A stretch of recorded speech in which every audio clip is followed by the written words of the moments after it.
Hello again, this is Dr. Solange. I'm here to talk about all things clinical research. Today, I thought I'd come on here and talk about what are the roles that we have in clinical research. Over the past decade, I've had the privilege of transitioning physicians, pharmacists, NPs, nurses, or other scientists into clinical research. And generally, one of the first questions that I get asked is, where do I fit in? What are the transferable skills that I have? Or this is what I have, and this is where I want to potentially get to. And most people who are not in clinical research do not know the different roles that they may be able to transition to.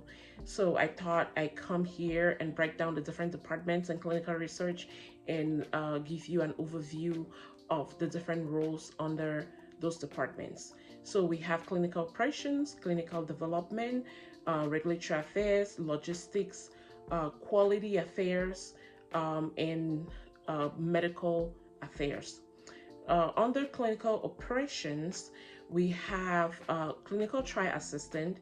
Those you can think of them as administrative assistants. It's an entry role, and they generally assist with documentation, paperwork, reaching out, scheduling, and they work on the operations. Then we have like study startup. It's also a role in the operations. They generally help with all things startup. When a study is starting, they would reach out to the sites and they would, so all things startup.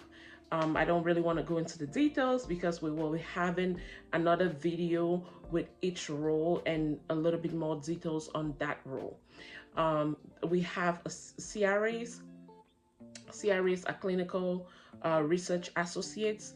We have entry roles like CRA 1, CRA 2, CRA 3, and then some companies have senior CRAs, and some companies like PPD, which is CRO, has a role called principal CRA. And a lot of times, in order to transition from the CRA role to a CTM role, which is a clinical trial manager role, you generally most companies would allow you to go through the role of what we call a lead CRA, where it's an intermediate between a CRA role and a clinical trial manager. And the next step above a lead CRA is a clinical trial manager. The clinical trial manager manages the study, while the CRA manages the site, if that makes sense. And the CRAs generally escalate issues to the CTMs. We also have project managers, and these are people that look at the overall study. They manage the plan. They manage the overall project in terms of like the budget. And then we have line managers. Line managers come in and they are administrative managers, the people that hire, the people that fire, the people that generally manage all the other departments I've listed, or all the other roles I've listed, which are study startup, clinical trial assistant, CRAs, project managers, and sometimes even data managers. The line managers would generally manage those roles. Talking about data managers, just like the name says, they are all things data. They make sure that data is entered and collected appropriately. Again, we'll go into those roles a little bit later. And then we have above a line manager would have associate director of clinical operations, and those associate directors generally manage line managers. And again, you would think of them like a step above line managers. Line managers are managing like people. Associate directors of clinical operations are generally managing projects, and above an associate director is a director of clinical operations.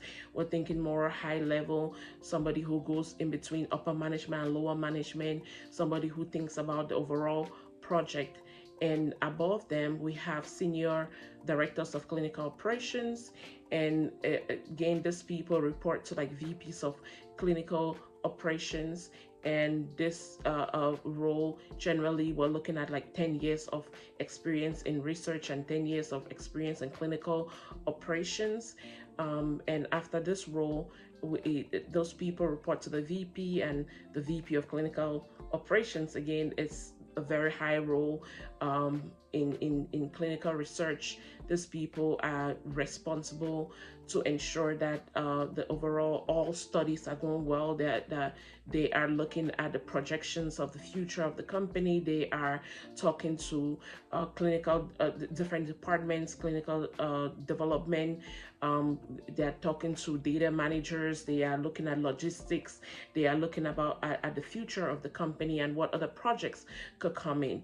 And those people generally report it. In some companies they have COOs, or other companies they'll report to actually the chief medical officer. And the COO again sits over the department, the clinical operations department, and those people are thinking about the current projects and the future of the company, and managing all the projects in the company, and they are making sure that everybody's in alignment. Well, I don't want to overwhelm you. We have other roles in clinical development, which I will be talking about in another video. But an overview of clinical development is generally people who have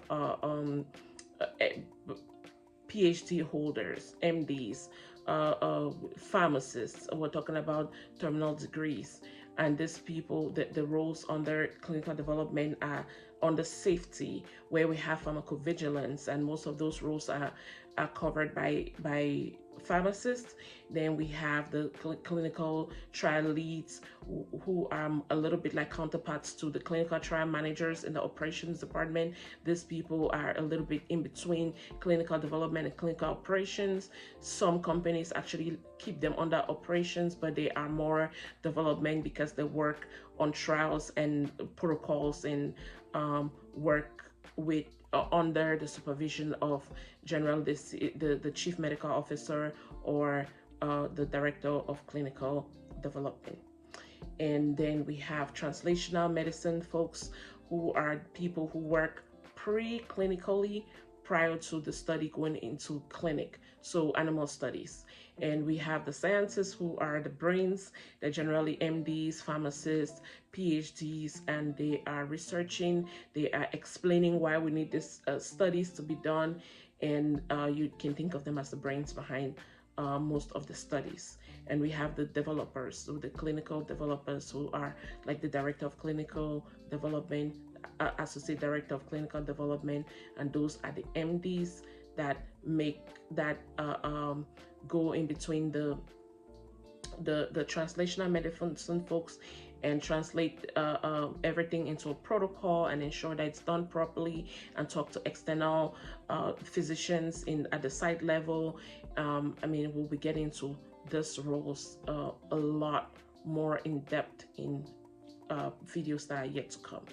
So stay tuned.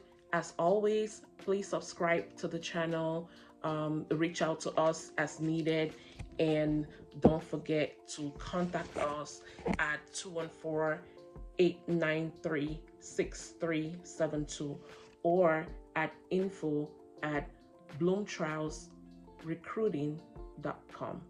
We will be happy to hear from you. Please leave a comment, contact us. Don't forget that nothing happens until you make it happen. So reach out to us. Let's have a candid conversation, and take care.